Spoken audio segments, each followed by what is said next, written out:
Their lives revolved around family dinners, weekend soccer games, and the occasional getaway. James believed their relationship was strong, though he often found himself distracted by work.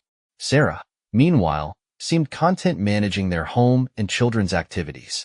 James and Sarah Carter were a picture-perfect couple, or so it seemed. Married for 14 years, they had built a life together that others admired.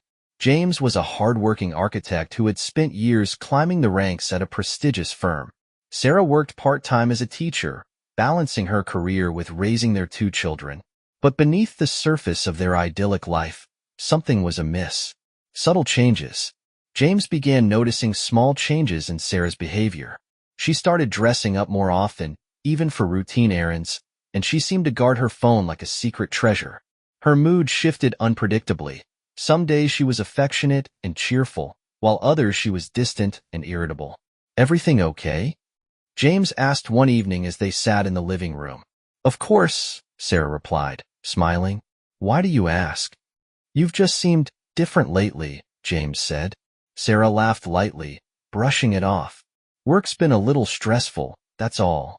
James nodded, but her answer didn't ease the knot in his stomach. The catalyst. The turning point came one Saturday afternoon when James found himself home earlier than expected after a canceled meeting. He entered the house quietly, planning to surprise Sarah and the kids. Instead, he found an empty house. Olivia and Lucas were at a friend's house for the day, but Sarah hadn't mentioned any plans. As he set down his keys, James noticed something odd. A pair of men's shoes by the front door that didn't belong to him. His heart began to race as he followed the faint sound of voices coming from upstairs. Caught in the act, James climbed the stairs, his footsteps silent on the carpet. When he reached the master bedroom, he pushed the door open and froze. There, in their bed, was Sarah, entangled with another man. For a moment, time seemed to stop. The air was heavy with the weight of betrayal. Sarah's eyes widened in horror as she saw James standing in the doorway. "James!" she gasped, scrambling to cover herself. The man beside her, a younger colleague from her school named Eric, grabbed his clothes and bolted past James without a word. James's voice trembled with anger. "How long has this been going on?" Sarah burst into tears, unable to speak. "How long, Sarah?" James demanded, his voice rising. 6 months, she admitted, her voice barely above a whisper. The admission hit James like a punch to the gut. Without another word, he turned and walked out of the house, slamming the door behind him. The immediate fallout. James spent the night in his car, parked in a nearby lot. He couldn't bring himself to return home, not after what he had witnessed. The next morning, he called his best friend, Kyle, and explained everything. "She betrayed me," James said, his voice raw. "In our bed, Kyle. I don't even know what to do." Kyle's tone was steady but concerned. "Take a breath, man. This is huge, but you need to think clearly. Don't let her destroy you." The confrontation. When James finally returned home, Sarah was waiting for him in the living room, her eyes red from crying. "I'm so sorry," she began, her voice trembling. "It was a mistake." James held up a hand to silence her. "A mistake? 6 months isn't a mistake, Sarah. That's a choice. A series of choices." Sarah broke down, pleading for forgiveness. "I love you, James. I made a terrible mistake, but I want to fix this." James's voice was cold. "You don't get to decide that. You destroyed us. The children find out." The next few days were a blur of tension and avoidance. James couldn't bring himself to sleep in the same house as Sarah, so he stayed in the guest room. The real challenge came when Olivia and Lucas began sensing the tension. "Why are you and Mom fighting?" Olivia asked one evening. James hesitated, unsure of how to explain. "Sometimes grown-ups go through hard things. But we both love you and Lucas, and that will never change."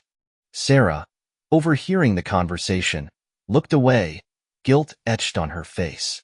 Seeking help, James knew he needed support to navigate the overwhelming emotions consuming him. He reached out to a therapist, Dr. Melanie Grant, who specialized in relationship trauma. During his first session, he poured out his pain. "I feel like my whole life is a lie," James admitted. "I thought we were happy. I thought we were a team." Dr. Grant nodded. Betrayal cuts deep because it shatters our sense of reality. But healing is possible, even if it feels impossible right now. Sarah's attempt to rebuild. Meanwhile, Sarah was desperate to make amends. She started attending therapy on her own, determined to understand why she had jeopardized her marriage. I felt invisible, she confessed during a session. James was always working and I needed to feel wanted. Her therapist, Dr. Hayes, challenged her. And do you think betraying your husband made you feel wanted in a way that was worth the cost? Sarah lowered her gaze, tears streaming down her face. No, I destroyed everything.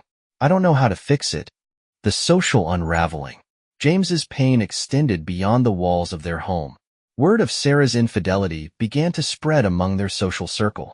At first, James kept the details private, but a close friend of Sarah's, likely out of misplaced concern, let it slip to a mutual acquaintance. By the end of the week, James received a call from Kyle. You should know, Kyle said hesitantly. People are talking. I didn't say anything, but it's out there. James sighed, running a hand through his hair. Let them talk. It doesn't change what happened. For Sarah, the whispers were unbearable. Friends who once admired her as a devoted wife and mother now gave her cautious glances or avoided her altogether. At the grocery store, a neighbor she'd known for years offered only a polite nod before walking away. The kids began to understand. Olivia and Lucas started picking up on the tension in more tangible ways. Lucas overheard a hushed argument between his parents and asked Olivia, "Why is Dad yelling at Mom?" "I don't know," Olivia replied, her voice tinged with worry, "but something's wrong." One evening, Olivia cornered James in the kitchen. "Dad, is everything okay? You and Mom don't even talk anymore." James hesitated, struggling to find the right words. "Your mom and we're going through something hard right now, but we both love you and Lucas, and that's what matters." Olivia wasn't satisfied. "It's more than that, isn't it?" James looked at her, his heart breaking. "I promise we'll figure it out, but it might take some time." The first legal step. James's therapy sessions became a lifeline as he wrestled with the question of whether to leave or stay. Dr. Grant encouraged him to focus on what he wanted for himself, rather than reacting solely out of anger. "You need to decide if this marriage is something you can rebuild," Dr. Grant said, "and if not, how to move forward in a way that's healthy for you and your children." After weeks of sleepless nights and soul-searching, James met with a divorce attorney. The consultation was sobering.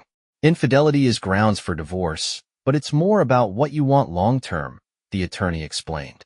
Custody arrangements, property division, it's all negotiable, but it can get messy. James left the meeting feeling both empowered and deeply conflicted. Sarah's desperate attempts. Sarah could feel the walls closing in. She threw herself into therapy, determined to prove to James that she was willing to change. She also started leaving him notes, small gestures meant to remind him of the good times they'd shared. One morning, James found a handwritten letter on the kitchen counter. "James, I know I can't undo what I've done, but I want you to know how much I love you. I hate myself for hurting you, and I'll do whatever it takes to make things right. Please give me a chance to fix this. Love, Sarah." James read the note and set it down without a word. He appreciated the effort, but it felt too little, too late. A triggering encounter. One Saturday, James took Olivia and Lucas to a local park. As the kids played, he spotted a familiar figure in the distance. Eric, the man Sarah had been with. James's blood boiled as Eric noticed him and approached with a sheepish expression. "James," Eric said, his tone hesitant, "I didn't expect to see you here." "I bet you didn't," James replied, his voice cold. Eric shifted uncomfortably. "Look, I know I messed up. I shouldn't have gotten involved with Sarah. I'm sorry." James clenched his fists, his anger barely contained. "You're sorry? You think that fixes anything?" "I just wanted to apologize," Eric stammered. James stepped closer, his voice low and threatening. "Stay away from me and my family. That's the only apology I want." A public blow-up. The encounter with Eric reignited James's anger. That evening, during another tense argument with Sarah, he finally snapped. "Do you have any idea what you've done to me? To us?" he shouted. his voice echoing through the house. Sarah sobbed, her hands trembling. I'm trying, James. I'm doing everything I can to fix this. You can't fix it, James yelled. You destroyed our marriage the moment you brought someone else into it. Their shouting woke Olivia and Lucas, who crept down the stairs, their faces pale with fear. Stop it, Olivia cried. You're scaring us. James froze, his anger evaporating in an instant. He looked at his children, guilt washing over him. I'm sorry, he whispered. The separation.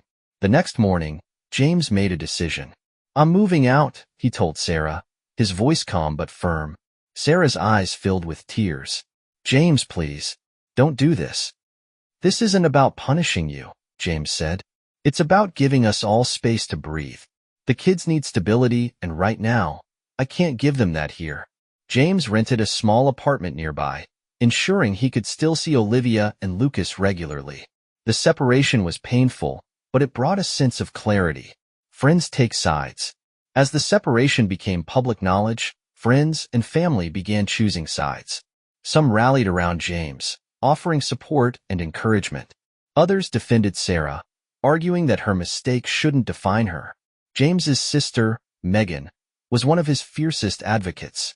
You deserve better than someone who would betray you like that, she told him over coffee. But Sarah's mother, Diane, was less sympathetic.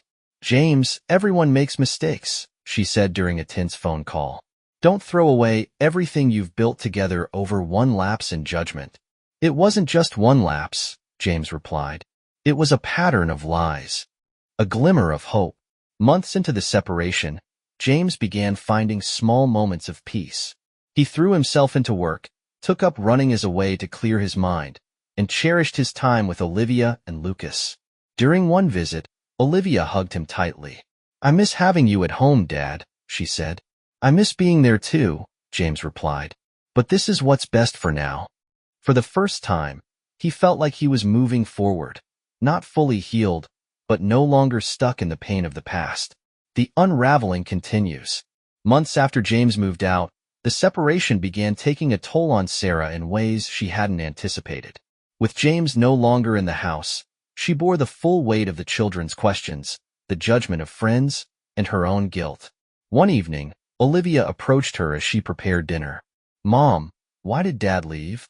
Olivia asked, her voice filled with uncertainty. Sarah froze, struggling for words. Your dad and I are trying to figure some things out, honey. It's not your fault. But he's so sad, Olivia said, her eyes welling with tears. And you're sad too. Why can't you just fix it? Sarah's heart broke. I wish I could, sweetheart. James finds support. James's focus remained on rebuilding his life. He leaned on Megan and Kyle, both of whom encouraged him to prioritize his mental health. One afternoon, Megan invited him over for a casual lunch. You're handling this better than I expected, Megan said. James shook his head. Some days are better than others. But being away from the house, it's given me clarity. Megan hesitated before asking, do you think there's any chance of reconciliation? James sighed. I don't know. Forgiveness feels impossible right now. And even if I could forgive her, I'm not sure I'd ever trust her again. Sarah's misstep. Desperate to salvage her reputation and regain control of her life, Sarah began posting carefully curated updates on social media, pictures of family outings with the kids, heartfelt reflections about growth and redemption. But the posts had the opposite effect. Mutual friends saw them as performative, a way to avoid taking full accountability. One of James's co-workers approached him during a lunch break.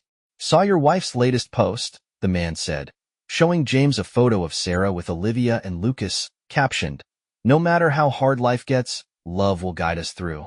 James felt a surge of anger.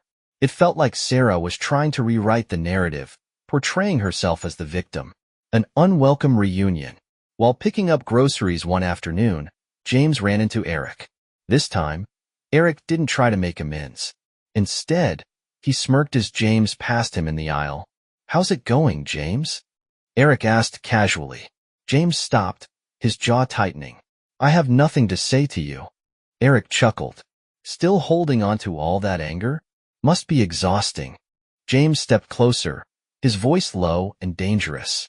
You have no idea what you've done to my family. But if I see you again, you'll regret it. Eric's smirk faltered as James walked away, his hands clenched into fists. A letter from Sarah. A week after the encounter with Eric, James received a handwritten letter from Sarah. James, I know I've said this before, but I need you to know how sorry I am. I've been reflecting on everything. How I hurt you. How I betrayed the trust we built. You didn't deserve any of it. I know I can't fix what I've done, but I want to be better. For you, for the kids, and for myself. Please don't shut me out forever. Love, Sarah. James read the letter several times, his emotions a turbulent mix of anger, sadness, and longing, moving toward divorce. After months of separation, James met with his lawyer again to finalize the divorce proceedings. He knew it was the right decision, but it didn't make it any easier. At the courthouse, Sarah looked visibly shaken. She had hoped James might reconsider, but his determination was clear. As they signed the papers, Sarah whispered, "Is this really what you want?" James met her gaze, his expression firm but not unkind. "It's what I need." Sarah's rock bottom. The divorce was a turning point for Sarah. She struggled with feelings of failure and isolation, her once stable life now in shambles. Her therapist encouraged her to focus on rebuilding herself, but it was a slow and painful process. "I don't even know who I am anymore," Sarah admitted during one session. "You're someone who's trying to change," her therapist replied. "That's a start. A new connection." As James adjusted to life post-divorce, he began attending a local support group for people recovering from infidelity. It was there that he met Allison, a kind and empathetic woman who had gone through a similar experience. They bonded over shared stories of betrayal and healing, their connection deepening over time. One evening, after a group meeting, Allison said, "You've come so far, James. You should be proud of yourself." James smiled, feeling a warmth he hadn't experienced in years. Co-parenting challenges. Despite their separation, James and Sarah worked to co-parent effectively for Olivia and Lucas. There were moments of tension, but they managed to keep things civil for the kids' sake. During a drop-off, Sarah hesitated before saying, "Thank you for being patient with me, even after everything." James nodded, his tone measured. "The kids come first. That's all that matters." Closure with Eric. Months later, James heard through mutual acquaintances that Eric had lost his job after multiple complaints about inappropriate behavior. While it didn't erase the damage Eric had caused, it felt like a small measure of justice. "Good riddance," James muttered when Kyle shared the news. Sarah's redemption arc. Over time, Sarah began volunteering at a local nonprofit, channeling her energy into helping others. It gave her a sense of purpose and helped rebuild her confidence. One day, Olivia proudly told James, "Mom's helping people now. I think she's happier." James nodded. "That's good, sweetheart.